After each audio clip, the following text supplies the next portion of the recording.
Bonjour et bienvenue dans cette nouvelle vidéo. Alors aujourd'hui je voulais qu'on aborde ensemble le sujet du changement de vie lorsqu'on devient parent. Avant d'avoir nos enfants, on avait une vie avec un train de vie assez soutenu pour la plupart d'entre nous, c'est-à-dire métro, boulot, dodo, des heures supplémentaires. On n'avait pas cette deuxième vie à gérer après notre travail.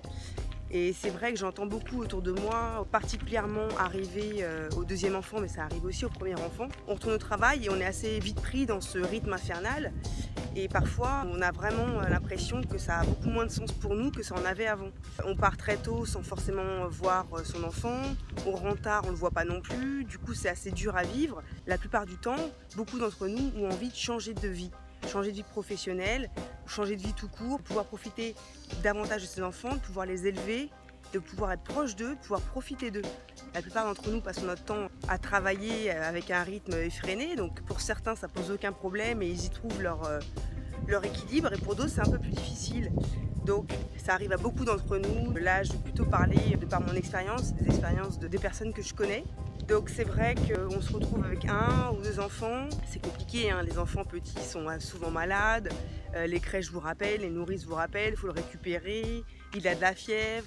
Donc c'est vrai que c'est assez galère quand on est salarié d'une entreprise, on ne peut pas se libérer comme ça.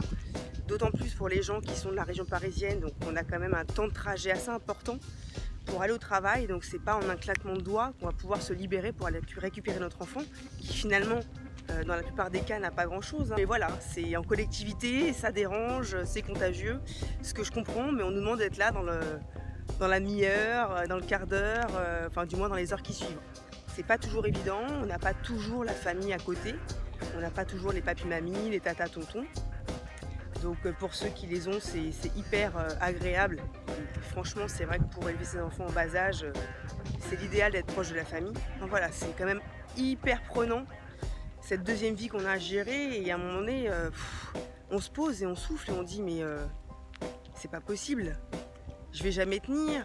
Les jours passent et on se retrouve dans cette situation, dans ce rythme infernal, et on se pose vraiment la question de se dire ce que c'est ce qu'on veut. Clairement, prenez le temps d'en discuter, prenez le temps d'en parler. Vous n'êtes pas obligé de suivre ce rythme effréné, de suivre la société.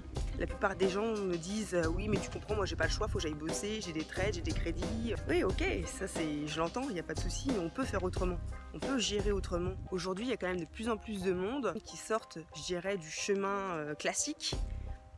Quand je dis chemin classique, c'est voilà, salarié, CDI toute sa vie, sans trop se poser de questions, ou prendre les potentielles évolutions qu'on a au sein de notre société. Il y a plein de gens qui ne se sentent pas dans leur basket aujourd'hui, avec des enfants. On a envie d'élever dans la bienveillance, parce qu'on parle de parentalité bienveillante, mais encore faut-il avoir le temps de pouvoir la mettre en pratique. Parce que quand on est fatigué, quand on est stressé, c'est difficile à mettre en place.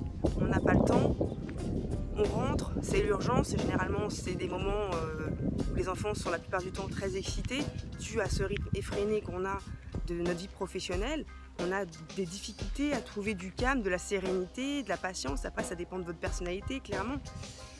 Mais je doute réellement que tous ces parents qui vivent ce rythme effréné trouvent le temps derrière de prendre encore plusieurs heures pour expliquer à son enfant que là il ne doit pas crier, puisque voilà, on n'a pas toujours l'humeur qui va avec. Et c'est là où justement souvent on perd pied en tant que parent, parce qu'on aurait envie de faire autrement, mais malheureusement le rythme de vie qu'on a à côté ne nous permet pas de pouvoir élever nos enfants comme on l'avait prévu en fait, d'essayer de faire les choses bien, d'essayer de faire les choses au mieux, même si tout ça, ça s'apprend. Encore une fois, je répète souvent cette phrase, mais on ne naît pas parent, on le devient. Mais clairement, avec cette vie qui va à 100 à l'heure, on a beaucoup de mal à trouver de la sérénité et du calme pour élever nos enfants correctement derrière. Donc ça, c'est un premier point que je soulève, parce que c'est ce qui fait aussi que l'étincelle arrive en se disant c'est pas possible, je vais pas pouvoir continuer à bosser comme une acharnée, à avoir ce deuxième job de maman derrière, je profite de rien, et en fait je subis ce rythme. Donc là je vous parle vraiment d'un état qu'on peut ressentir quand on est des enfants en bas âge, bien entendu. Quand ils grandissent c'est différent, ils sont beaucoup plus autonomes, ils peuvent rester à la maison tout seuls, donc là on est vraiment sur un schéma d'enfant en bas âge. Donc voilà, c'est ce que moi j'ai pu ressentir, j'ai beaucoup de personnes autour de moi qui ont ressenti la même chose, et qu'il y a une réelle remise en question. On n'a pas tous des jobs où on finit, on peut être à la maison à 16h30 pour pouvoir récupérer nos enfants et gérer toute cette vie d'après en toute sérénité. Pour tous ceux et celles qui me regardent en ce moment et qui se sentent concernés Prenez le temps de vous poser, de réfléchir. Alors si vous pouvez éventuellement réaménager votre temps de travail, pas de souci, hein. Moi je vous dis pas, voilà, il faut partir de votre société, etc. Vraiment, je veux juste vous interpeller sur le fait que ne subissez pas ce mode de vie s'il ne vous convient pas. C'est hyper important parce que vous allez prendre sur vous pendant quelques temps et après vous risquez de péter un câble. Donc il faut essayer de prévenir ces pétages de câbles, ces crises. Je ne peux pas croire que les crises arrivent d'un coup de seul aux gens et après c'est difficile de revenir en arrière. Je pense qu'il faut s'écouter soi-même, prendre le temps de se poser avec sa moitié, de se dire voilà, aujourd'hui je ne le sens pas. Est-ce qu'on peut essayer de mettre à plat un petit peu tout ça et est-ce qu'il y a des choses qui pourraient me correspondre davantage? Par exemple, j'ai une amie qui, elle, a son deuxième, elle a fait le choix d'être assistante maternelle. Et clairement, ça fait bientôt 1 an, voire plus qu'elle fait ça, et elle est super satisfaite.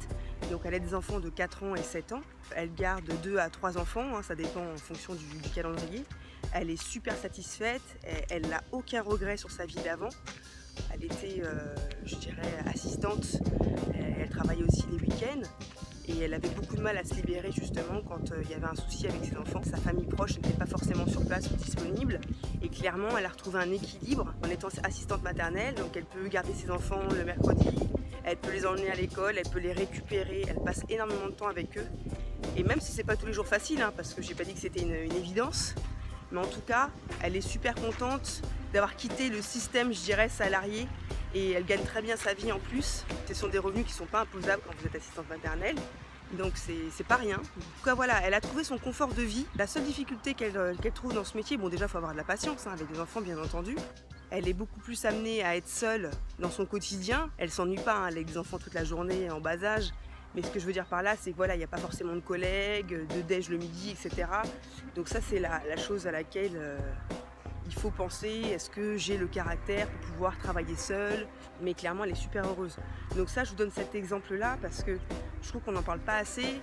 Et il y a beaucoup de mamans que je côtoie qui, clairement, à ce stade-là, ressentent l'envie de travailler pour elles, d'être son propre patron, d'être entrepreneur. Donc ça ne concerne pas que les hommes. Les femmes ont aussi ce besoin-là. L'idée, sur le long terme, c'est de pouvoir viser l'autonomie, travailler à son rythme. Il n'y a personne le matin qui va vous réveiller pour vous dire allez, il faut y aller, il faut bosser, tu as ça à faire aujourd'hui, ta mission c'est ça. Hein. C'est vous qui allez définir l'ensemble de vos points de mission. Donc je pense qu'il faut avoir un tempérament, une certaine organisation, une certaine rigueur. Et clairement, il faut avoir un projet. Il faut avoir un projet qui nous prend aux tripes, un projet auquel on croit à 100%, parce que le chemin va être long. Quand on démarre en tant qu'entrepreneur, on a clairement des hauts et des bas. On essaie des choses, ça ne fonctionne pas, on retombe, on remonte. Donc voilà, il faut avoir un tempérament, je dirais, assez positif et croire vraiment en son projet. Si vous avez des idées, vraiment, je vous invite à démarrer relativement tôt parce que tout ça, ça prend du temps. On croit qu'avec Internet, les choses vont beaucoup plus vite. Alors oui, ça va plus vite parce qu'on a accès à beaucoup plus de choses, d'informations, de données. Et oui, ça va plus vite pour ces raisons-là. En ce qui concerne le développement de votre activité, ça ne va pas plus vite. Vous lancez un business sur Internet, il va falloir commencer à vous former sur les méthodes, les stratégies, les outils. Et clairement, quand on se forme, ça prend du temps. Donc ne croyez pas qu'avec Internet, les choses vont aller plus vite. C'est faux, surtout si vous venez pas du monde, ça va être un vrai challenge pour vous. Donc clairement, laissez-vous du temps, démarrez au plus tôt. Si vous souhaitez lancer un business sur Internet, essayez de le faire en parallèle de votre job actuel pour voir si réellement ça peut prendre. Mais je vous l'avouerai que ça, c'est pas évident parce qu'on n'a déjà pas le temps dans une seule journée entre notre travail, la vie de maman et si éventuellement on se lance sur un autre projet. Donc c'est pas évident de se trouver du temps, à moins que vous dormiez très peu d'heures la nuit. Mais en tout cas, je vous encourage vraiment parce qu'on n'est pas tous obligés de suivre ce rythme effréné que nous impose la société. On a aujourd'hui quand même beaucoup d'outils qui nous permettent de pouvoir travailler de la maison. Donc ça aussi, ça peut être l'opportunité. Voilà, pourquoi pas trouver un job dans lequel vous pouvez travailler de la maison? Pourquoi pas créer un blog? Je pense que souvent on se sous-estime et on n'a pas toujours conscience des connaissances qu'on a et qu'on peut apporter aux autres. Et ça, c'est le message que j'aimerais vous faire passer. Vous avez peut-être une passion, donc n'hésitez pas à essayer de persévérer dans ce domaine-là parce que vous avez forcément quelque chose à apporter à quelqu'un. Donc là, je parle vraiment en termes de service, d'accompagnement. Il y a beaucoup de gens qui sont à la recherche aujourd'hui, par exemple, de coachs personnels, mais aussi professionnels. Vous avez peut-être des connaissances que n'ont pas les autres. Donc ça, réfléchissez-y. Après, oui, ça demande une préparation, je dirais, ça demande une préparation mentale. Alors quand je dis mentale, clairement, c'est un cheminement qui va se faire au fur et à mesure du temps, des mois, si vous posez les bonnes questions, et vous verrez, ça sera beaucoup plus clair après dans votre esprit sur comment vous voulez le faire et qu'est-ce que vous voulez faire. Ça va pas forcément arriver du jour au lendemain. On est quand même très nombreux à pas toujours savoir vers quoi on veut aller. On a une petite idée, mais on n'arrive pas toujours à l'exprimer, donc ça c'est normal aussi, vraiment ne vous inquiétez pas. Tout ce que je veux dire, c'est que ne mettez pas un mouchoir sur vos envies, vos désirs, vos rêves. Ne vous empêchez pas de passer à l'action. Il y a beaucoup de personnes qui sont très intéressées par le système Montessori, par exemple. Il y a des gens qui sont très fans, l'appliquent à la maison et ils font partager tout simplement leurs activités. Et des activités manuelles ou des méthodes d'éducation, des façons de faire. En fait, ils en font l'atelier moyennant $. Donc ça peut être une idée d'avoir un thème autour de ça, par exemple. Il y a des gens aussi qui sont passionnés par un sport, que ce soit aussi bien le vélo, le body surf ou peu importe, qui en font une activité en ligne, qui font des cours en ligne, qui font des ateliers en ligne. Je dirais tout est possible. Maintenant, ça prend du temps parce que vous n'êtes pas du milieu. Il va falloir vous former aux outils, avoir une stratégie, développer la communication. Et clairement, ça ne vient pas du jour au lendemain, ça prend un petit moment. Si vous avez des idées, vraiment, ne tardez pas à démarrer. C'est le conseil que je peux vous donner parce que ça peut prendre 1 an, comme 18 mois, peut-être comme 2 ans à prendre, tout dépend du temps que vous allez y consacrer. Si vous y consacrez quelques heures par semaine, ça peut prendre énormément de temps. Donc tout au long de votre vie de salarié, c'est bien d'avoir des idées, des envies, mais essayez vraiment de garder quelques idées assez concrètes pour pouvoir les analyser et savoir quelle est la faisabilité de ces projets-là. Parce que clairement, si aujourd'hui vous avez déjà des pensées ou des envies d'être un jour à votre compte, d'être un jour entrepreneur ou avoir votre propre business, essayez vraiment de mûrir les idées, de mettre à plat, faire des recherches en parallèle parce que le jour où ça vous viendra, ça ne vous quittera plus. Et à ce moment-là, il faudra passer à l'action. Ce sera hyper important d'avoir les outils et de pouvoir démarrer dès que vous en avez l'opportunité, que ça soit en parallèle de votre job. Vraiment, je vous invite à le faire. Pour ma part, j'aurais dû démarrer bien plutôt quelque chose à côté.